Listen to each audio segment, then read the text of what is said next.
నమస్కారం ఘంటారావానికి స్వాగతం. ముందుగా ప్రధాన అంశాలు. భారత నౌకాదళ స్వదేశీకరణ అడుగులో మరో ముందడుగు. విశాఖ నేవల్ డాక్యార్డ్లో యుద్ధనౌక ఆన్ రోత్ జలప్రవేశం.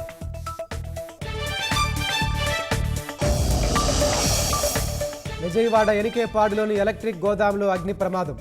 కోట్ల విలువైన విద్యుత్ ఉపకరణాలు దగ్ధం.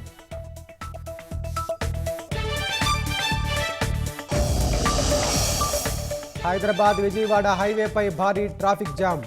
దసరాకెళ్లి తిరిగొస్తున్న ప్రయాణికులతో వాహన రద్దీ.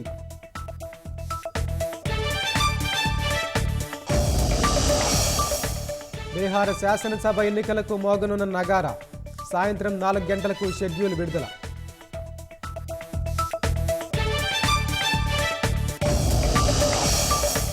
మంచు తుపానుతో ఎవరిస్టుపై చిక్కుకున్న 1000 మంది. పర్వతారోహకులను కాపాడేందుకు సహాయక చర్యలు.